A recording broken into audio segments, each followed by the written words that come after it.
Hello, welcome back to my channel. Welcome back, of course, to the desk corner, and welcome to a new video. Today's video is very exciting because it's my first painting that I'm creating with my brand new Sennelier watercolors. I still don't know how to pronounce that name, so feel free to correct me, but I'm just going to call it the Sennelier French Artists Watercolors for this video, and hopefully I didn't butcher it too badly. And you guys, I was so excited to try out a painting with these, but I was a little bit nervous too because watercolor isn't my best medium. I don't have a ton of skill when it comes to watercolor, so I decided to just go with something simple, and what I'm painting today is a snowy scene, something that I haven't really been in a while because I don't live where it snows and I haven't had the opportunity to visit the snow or really even leave my house very much this past year, so I really was just thinking about the outdoors and all of the beautiful places that you can go, and I thought this would just work really well for January as it is. So I am painting a river, a very icy river, in a snowy forest with pine trees, just the place I wish I was in right now, actually. The colors that I'm using, well, it's actually a pretty monochromatic painting. I'm only using indigo and Payne's gray because I wanted to get that kind of bleak winter look.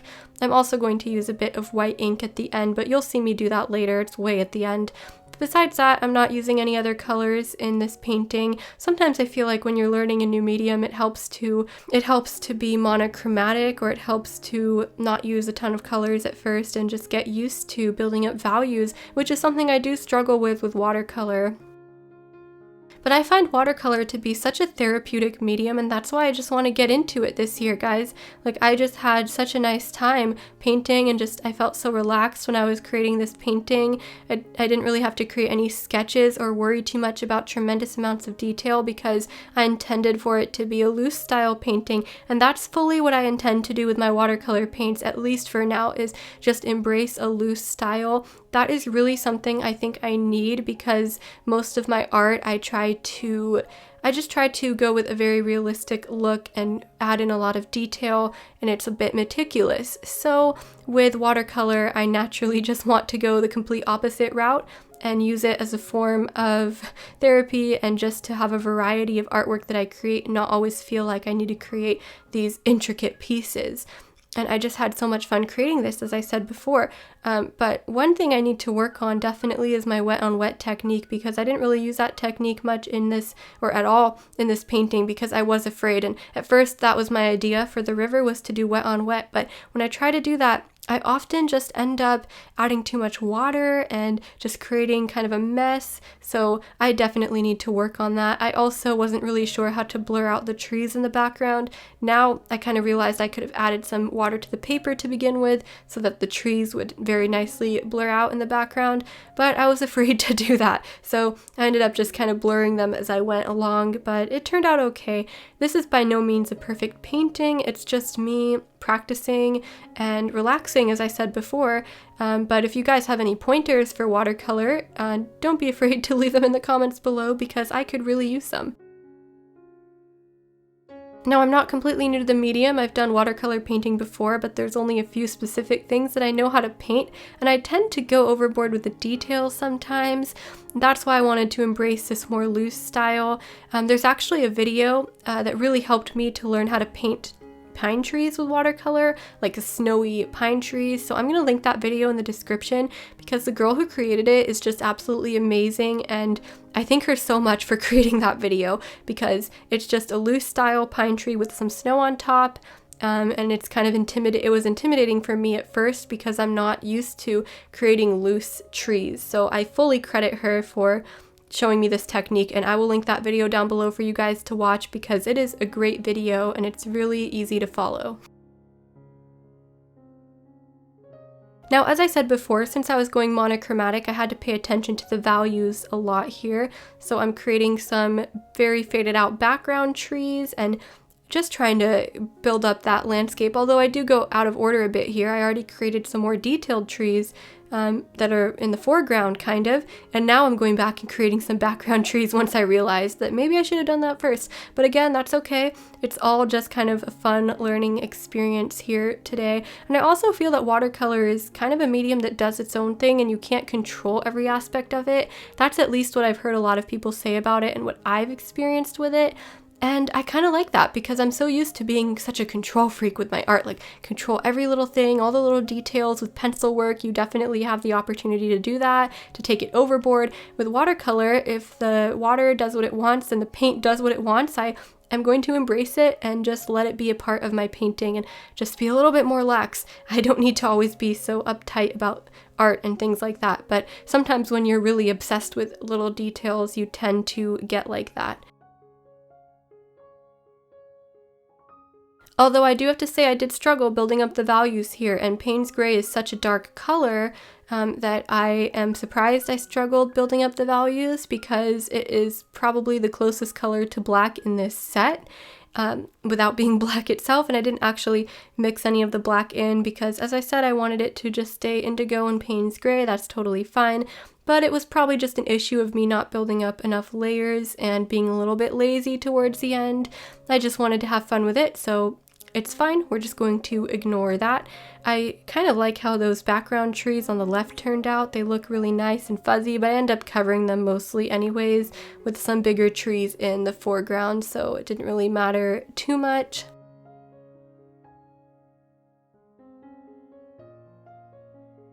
Now, this is pretty funny, but as I was creating this tree, I realized it was just getting way too tall and skinny. It just didn't look right, but I kept making it taller.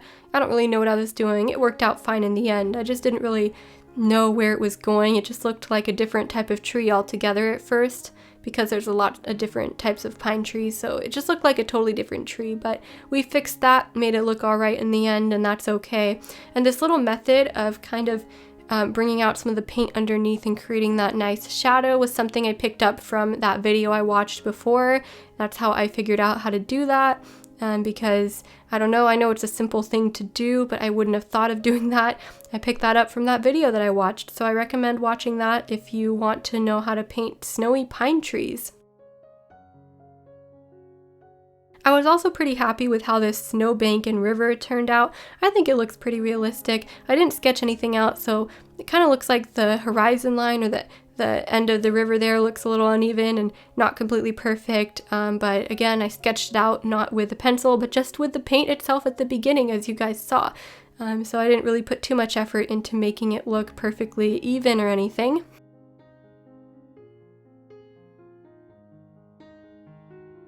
I am so glad that I picked up these paints and I have this huge set of different colors. I'm just so excited to try them out, create some different scenes. For now, I think I'm going to stick with landscapes and just practice that way and with a looser technique, and then I might move on and start, painting animals and people, which are my usual subject matter with watercolors eventually.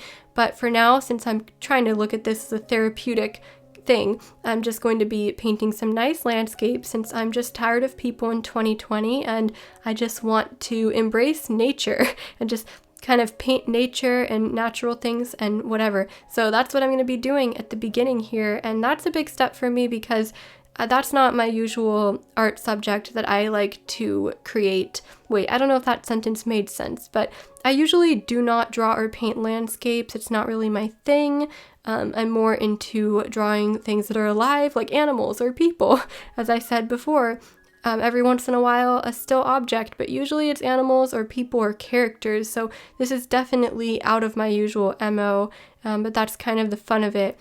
And the river kind of stayed a little bit bleak for a while, a little bit bland until I started to build up that color, which I will build up a lot of indigo as I move on here, so don't worry too much about that. It looks a little bit like icy or completely iced over at this point. I'm going to make it look more blue so that the painting has a nice pop of color.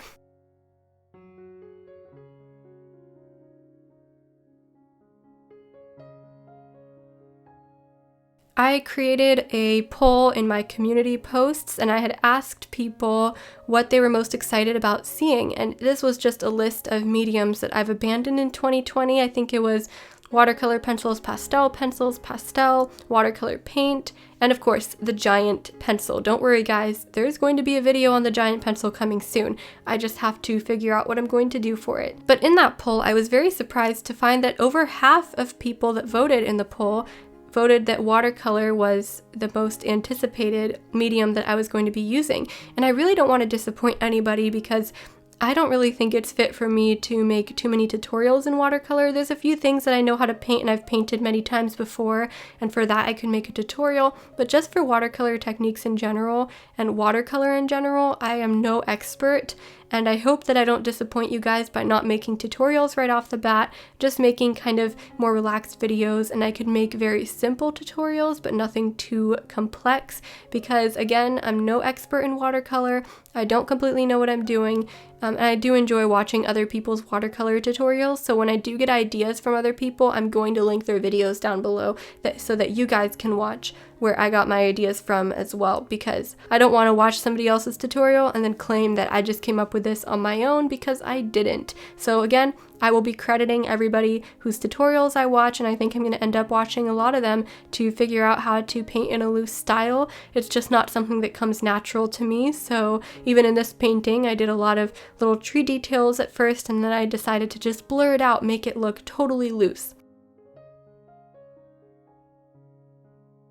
Is it weird to say my favorite part about this painting is the snow? Because it really was the snow and then the bank on the river and the reflection of the snow in the water. That just came out good. I just got lucky with this one where the shapes ended up looking alright without me sketching them out, and it just came out nice. If there's one thing I'd fix about the painting, it's that the background where the river kind of ends or turns into a lake or whatever is not a straight line. It's actually really crooked. I would have definitely fixed that, but I didn't really care enough to go back and fix it after I was done with this, so that's totally fine. I also like how the reflection of the trees came out. I did them pretty dark at first and kind of too detailed, so I decided to just blur them all out when I was done with that, but that was really fun for me to do. I almost totally forgot to do the reflection because I was thinking, well, you don't really need to, and I realized, yes, you do need to for it to look realistic. Even though I'm going to be doing a loose style, I want there to be elements of realism and the scenes to be realistic, because I'm definitely a realism artist, so that's going to show up in my watercolor paintings whether they are loose or not.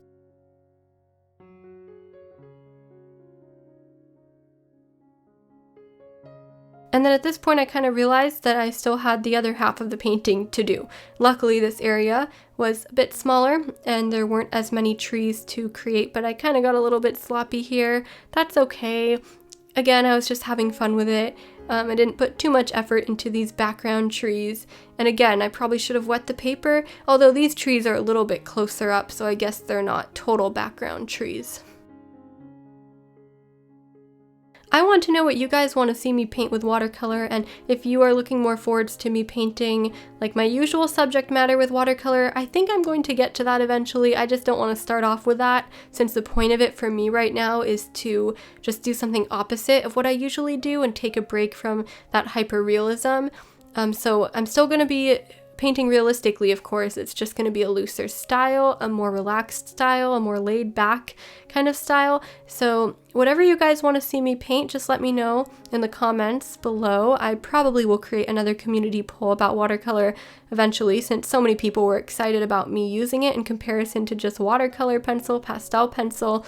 Although the second most voted tab was actually, or option was actually, the giant pencil, which is pretty funny. It wasn't anywhere close. Watercolor definitely won big out of all of them, but I just find it funny. And I guess it makes sense because it just looks a little bit more interesting than some of the other options, I guess. Although I do enjoy using watercolor pencil and pastel pencil too, so we'll get to that. But we're starting off this year strong with watercolor, guys. Also, I'm recording this voiceover like a week after I actually painted this, or even maybe more than a week. So in real time right now, as I'm recording this, I think tomorrow is when I'm going to do another watercolor painting, and it's probably going to be something kind of similar to this. I'm just in the mood to paint forests right now because it's January, but I might do something different. We'll see. I'm going to mix up my color palette, so I'm not using the same colors, of course, as this painting, but probably will paint something similar and see what kind of video I want to make out of it. Again, I'm not really sure I want to do tutorials yet because I don't really completely know what I'm doing. I'm still building up my techniques here, but I will make whatever type of videos you guys want where I'm just talking like this, or maybe doing some more simple tutorials once I get the hang of things. I don't know. We'll see what I decide to do, but I do like doing videos where I'm just chatting with you guys, talking with you, and giving a few tips or things like that here and there, but it doesn't have to be a straight up tutorial all the time. You can see that my trees are getting a bit messy on this side, on the right side, and that's totally alright. I think that they looked a little bit messy on the left side when I was done with them, so it's totally okay that the right side is even messier. But I did have a few details like that little plant thing I drew up front, and then there's a few details in the snow as well. I'm creating that right now, and I just love creating those details with watercolor because you can let the water spread around and the snow looks like actual snow because you can get rid of harsh lines. It's just really fun. I enjoy it a lot more than I enjoy painting like acrylic painting or oil painting. Not that I've really oil painted very much, but one medium I don't really enjoy very much is actually acrylic painting, which is kind of an unpopular opinion, but that's just my opinion. At this point, I am using my white ink to create some snow on the trees, and that was fun. I always love creating these final details, and I just went in and just added some on top of the pine trees in random places where I think snow would naturally just rest. It was my first time using this ink. It's the Winsor & Newton white ink, but I really enjoyed using it. It was more convenient than using gouache because you actually have to squeeze the paint out of the tube to do that, whereas the ink you can just dip the paintbrush into the bottle of ink outright and just do it that way. Of course, it's not going to be as thick as gouache, but again, that's all right. And I think for the purpose of adding details to watercolor, either one works. I've used gouache in the past and just wanted to mix it up for this one. As I got further back, I added less detail or lighter detail. When I added snow to some of those background trees, I didn't want to add as much because I want the foreground trees to stick out more. And as I was doing this, I realized there's a lot of lack of depth in this painting. So after I'm done with the ink, I do go in with my watercolor again with a lot less water on my brush and just darken up some of those trees because some of them were just not dark enough, way too faded, not as many layers as I should have put on, but I think it's okay to go back anyway, so that's what I ended up doing. And it looks like I'm creating some more details in the snow as well because there were a couple more additional details in the foreground. The final details have always been my favorite part of creating any artwork. It just feels so good to see the artwork completed and you just start adding those final touches and it really just starts to pop out and just stand out. That's really my favorite part, even though it's the shortest part and the least time consuming part of creating an artwork.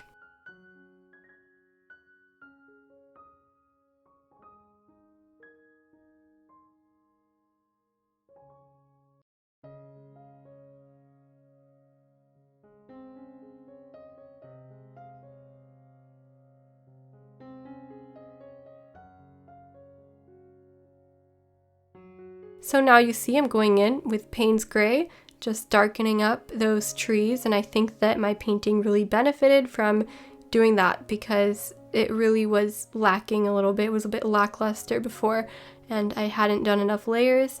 And I really only did this a lot for the foreground trees so that they would stand out more. I didn't really pay much attention to those faded out background trees. Looking back on it, the river could have been a bit darker too, but I just left the river as it is. It's supposed to be kind of icy and whatever, so I figured it would be just fine. Oh, I didn't mention that I am using the Arches hot pressed paper. I want to get into using my cold pressed paper though, so this painting was done in hot pressed. Probably my next one will be in cold pressed, and then I added some snow details on top with the ink.